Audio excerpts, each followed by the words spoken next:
భారత communist party CPM Eluru area సమితి ఆధ్వర్యంలో విఐ లెనిన్ 101వ వర్ధంతి కార్యక్రమం ఏరియా సమితి కార్యదర్శి ఉప్పులూరి హేమశంకర్ అధ్యక్షతన ఆర్ఆర్పేట స్ఫూర్తి భవన్ నందు జరిగింది.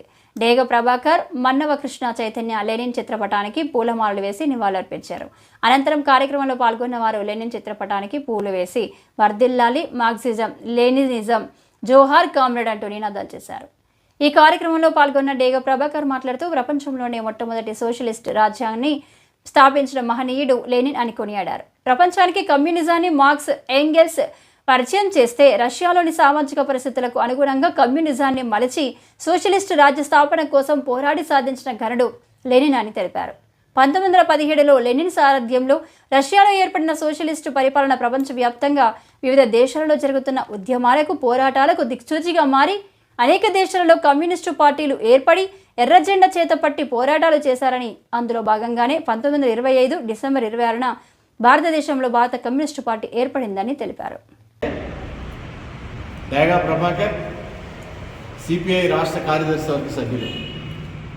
ఈరోజు మొదట సోషలిస్టు రాజ్య స్థాపకుడు విఐ లెనిన్ గారి 101వ వర్ధంతిని ఏలూరు సిపిఐ జిల్లా కార్యాలయం స్ఫూర్తి భవన్లో ఏలూరు ఏరియా పార్టీ ఆధ్వర్యంలో నిర్వహిస్తున్నందుకు వారికి ప్రత్యేక అభినందనలు తెలియజేస్తా ఉన్నాను.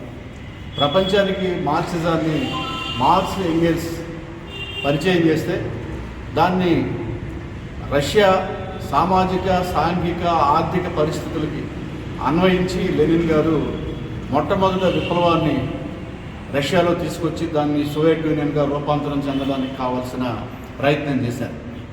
సోవియట్లో వచ్చిన విప్లవాన్ని స్ఫూర్తిగా తీసుకుని ప్రపంచంలో అనేక దేశాల్లో కమ్యూనిస్ట్ పార్టీలు ఏర్పడ్డాయి. అందులో భాగంగా భారతదేశంలో కూడా 1925లో కమ్యూనిస్ట్ పార్టీని ఆ స్ఫూర్తితో, ఆ ఉత్తేజంతో ఏర్పాటు చేయడం జరిగింది.